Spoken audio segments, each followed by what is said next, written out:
ପିଲାମାନେ ଆଜିର କ୍ଲାସ୍କୁ ତୁମମାନେ ସମସ୍ତଙ୍କୁ ସ୍ୱାଗତ। ଆଜି ଆମେ ଅନମୋଲ ମୋତି ପଢ଼ିବା। ଅନମୋଲ ମୋତିର ପ୍ରଥମେ କବୀର ଦାସଙ୍କର ଦୋହେ ପଢ଼ିବା। କବୀର ଦାସଙ୍କର ଦୋହେ ପଢ଼ିବା ପୂର୍ବରୁ प्रथमे कवि परिचय पढ़िबा। संत कबीर दास का जन्म 1398 में काशी में एक हिंदू परिवार में हुआ था, पर उनका पालन पोषण नीरू और नीमा नामक मुसलमान जुलाहा दंपति ने किया। माने कबीर दास का जन्म 1398 मसीह काशीर एक हिंदू परिवार होइतिला। हिंदू परिवार हेले मध्य तांको पालन पोषण नीरू और नीमा दुई जन नीरू और नीमा नामक मुसलमान जुलाहा दंपति माने जो माने लुगा बुणिबा काम करती से माने करथिले। इसलिए कबीर दास को हिंदू और मुसलमान दोनों के गुण मिले। जेहेतु से जने हिंदू परिवार जन्म होइतिले और मुसलमान परिवार तांकर पालन पोषण करथिले, सेथिपई कबीर दास के पाखरे हिंदू और मुसलमान दुटा जक गुण अच्छी।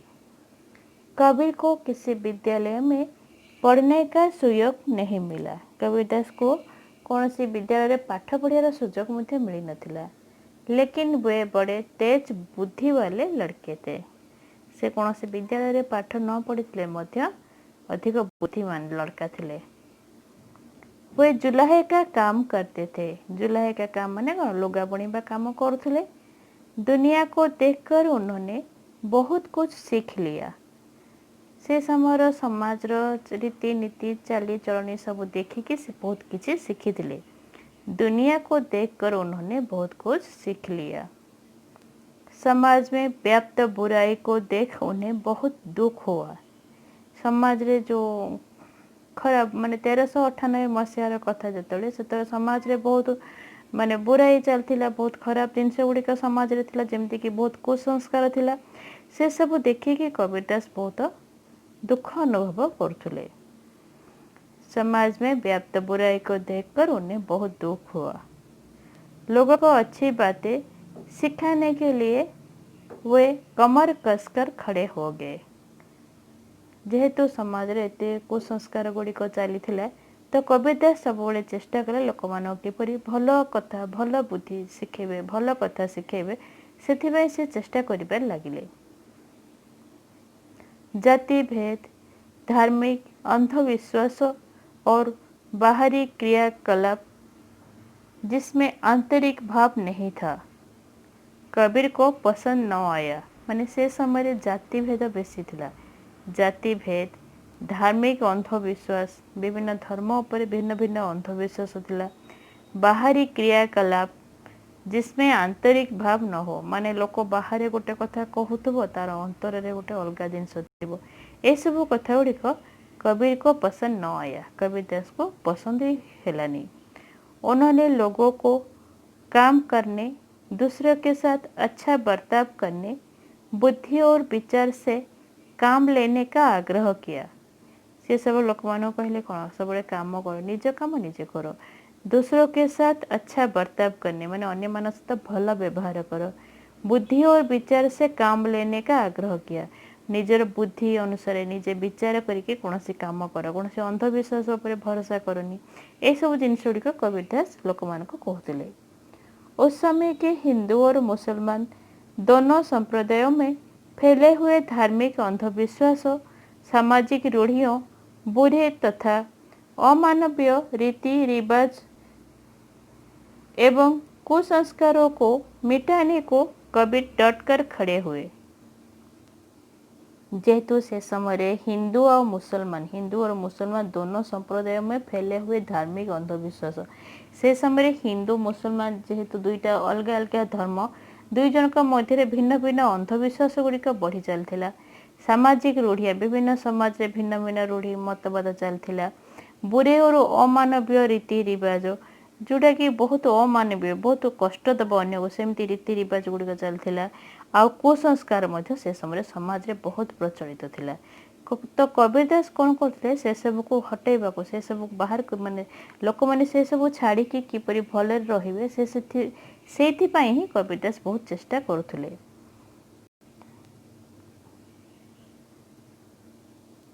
उन्होंने जाति धर्म से परे जीवन के मानवतावादी दृष्टिकोण को अपनाया। माने कौन से कहले कबीरदास जाति धर्म से परे जीवन माने मनीष जीवन तांकर कहबा थिला जे मनीष जीवन सृष्टि हे जे कौन से जाति कौन से धर्म को माने कौन से जाति कौन से धर्म हबा पाई नहीं। उन्होंने जाति धर्म से परे जीवन माने मनीष जीवन जाति धर्म ऊपर अटे के मानवतावादी दृष्टिकोण को अपनाया। प्रकृति में गोटे मनीष पाखे मानवता रहा उचित से दृष्टिकोण गोटे मनीष पाखे रहा उचित सेटा ही से कहले निजे ग्रहण करते जिसे गृहस्थ और सन्यासी हिंदू और मुसलमान शैव और वैष्णव शाक्त और योगी एवं सिद्ध आदि स्वीकार कर सके। माने कहते कौन प्रत्येक क्षेत्र में सब प्रत्येक मनीष भितर मानवताटा रहा उचित जोटा कि समस्ते स्वीकार करने उचित बा समस्ते ग्रहण करने उचित।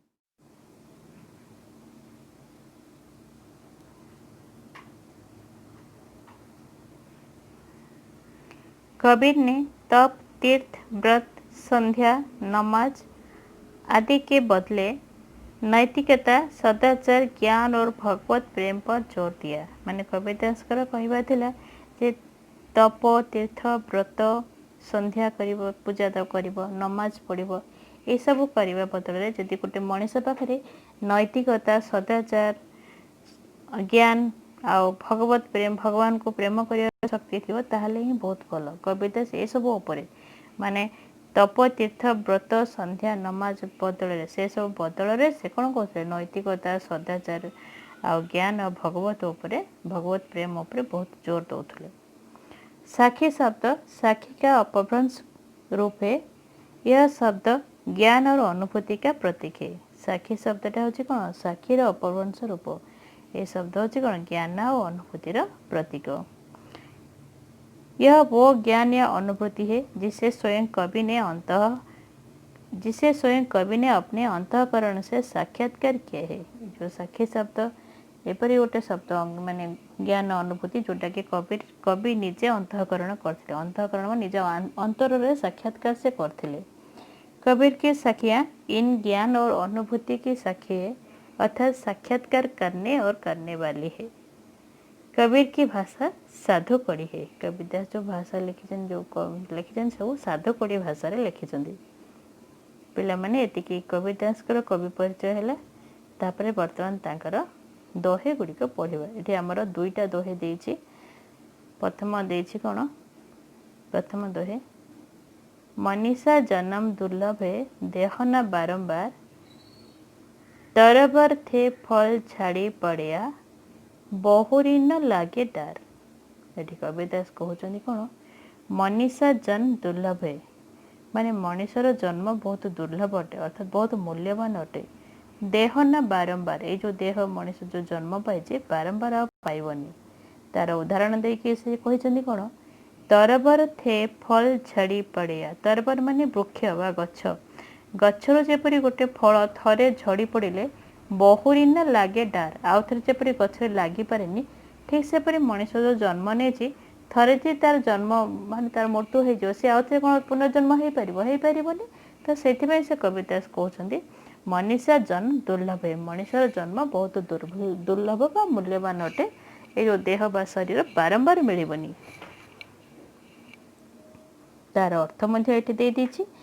इन दोह को समझारे एक नंबर प्रथम दोहार अर्थ ताठे एक नंबर अच्छी संसार में मनुष्य का जन्म दुर्लभ होता है।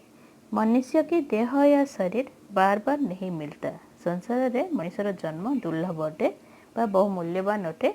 मनुष्य की देह या शरीर बार बार नहीं मिलता। मनुष्यर देह बा शरीर कौन बारंबार मिलबो नहीं। वृक्ष से फल के एक बार झड़ जाने के बाद यह पुनः उस पेड़ की डाली पर लग नहीं सकता। जमती गोटे वृक्ष गछर फल गोटे थर झड़ी पड़े एक बार झड़ जाने के बाद यह पुनः पेड़ की डाली पर नहीं लग सकता। सेटा पुणी आउ थे गछ डाल लगी पारिबनी। मतलब यह है कि मानव को समस्त सांसारिक विषय वासना को त्याग करना चाहिए। तार मतलब तार अर्थ देखि कहते कौन मनीष जो संसार जन्म होती संसार समस्त सांसारिक विषय सांसारिक वासना गुड़िक त्याग करने को पड़ो। इस क्षण भंगुर शरीर के रहते साधना के जरिए ईश्वर की उपासना करनी चाहिए। ये क्षण भंगुर शरीर क्षण भंगुर मैंने कौन क्षणस्थायी शरीर मनुष्य नहीं जन्म होती संसार अच्छी से रहीकि साधना करने को पड़ो। साधनार माध्यम से भगवान को पूजा करने को पड़ो, तभी दुर्लभ मानव जीवन का सदुपयोग हो सकेगा। ताहले जाई कौन हम मनीषर दुर्लभ मानव जीवन सदुपयोग हो पार मैं ठीक भाव उपयोग हो पार। तापरे द्वितीय दोहे देछि सोना सज्जन साधुजन टूटी जुरे 100 बार दुर्जन कुंभ कुंभार के एके धक्का दरार देछि कौन सोना सोना कौन सोना सोना सज्जन साधुजन सोना को सज्जन साधुजन सहित से तुलना कर टूटी जुरे 100 बार सोना जेते थर भांगिले मध्य कौन हम आउ थे ताको किसी जोड़ी हम से गोटे थर सोना भांगी गला से सोनार आउ किसी अलग जिनस तैयारी करी हम से से कौन कर सज्जन साधुजन को सोना सहित तुलना कर दुर्जन कुंभ कुंभार के एके धक्का दरार दुर्जन व्यक्ति माने खराब लोक मान को से कुंभार के दुर्जन कुंभ कुंभार के कुंभार कुंभ सहित तुलना कर कुंभार कुंभ माने माटी हांडी कौन हम एके धक्का दरार गोटे थर धक्का देले माटी हांडी भांगी जीव आटा जोड़ी हो पार ठीक सेमती खराब लोक मान को दुर्जन व्यक्ति मान को कुंभार कुंभ सहित तुलना कर तार उत्तर मध्य 2 नंबर देछि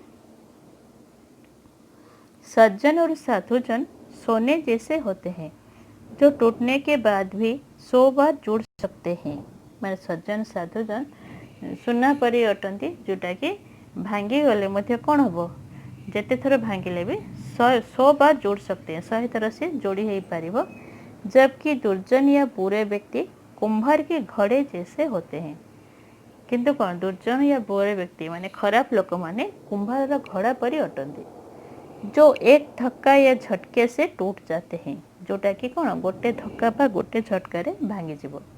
मतलब सज्जन लोग सर्वदा मित्रता बनाए रखते हैं अर्थात कौन सज्जन लोक मैंने सब मित्रता बनाई रखती माने भल लोक मैंने सब समस्त सहित भल मित्रता रखी था भल व्यवहार करती मगर दुर्जन जरा सा खटपट होते ही अलग हो जाता है किंतु खराब लोक मैंने कौन करती टिके खटपट हम टिके कौन है सब चेष्टा करते अन्य मानू अलग हो 2 नंबर दोहेर उत्तर ये इंदहक समझे 2 नंबर दे दीजिए। तो मैंने प्रथम भिडटी को देखा पर इंदहक समझे मुझे भिड करोटा कही शुण जदि किसी भी तुमको असुविधा होची ताहले इंदहक समझक पढ़ 1 नंबर दोहक समझर 1 नंबरटा पढ़ आ 2 नंबर दोहेर उत्तर रे दोहक समझर 2 नंबर तुम मैंने पढ़ी पार। तापरे शब्दार्थ गुड़िक देछि शब्दार्थ गुड़िक पढ़ी निज खातार निश्चय लेख। मनीषा मनीषार शब्द होछि मनुष्य दुर्लभ दुर्लभ माने कौन मिलना मुश्किल है देछि देह देहर शब्द अर्थ शरीर दरबर पेड़ डार डारी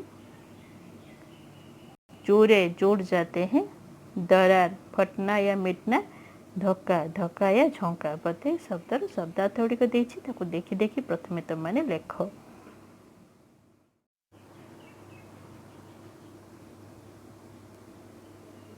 पिला माने आजर क्लास रे एतिके तुम मानको भिडियोटी किपरि लागला निश्चय जणाइब आ मोर चैनल को मध्य तुम मैंने देखी सब्सक्राइब कर सब्सक्राइब कला परे जो बेल आइकन अच्छी बेल आइकन को सिलेक्ट करी से ऑल बोली सिलेक्ट कर दियो ताहले कौन हेबो तुमे माने मोर वीडियो गुड़िक सब निश्चय देखि परिबो।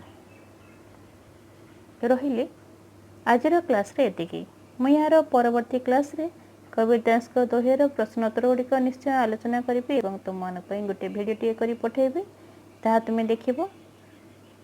धन्यवाद।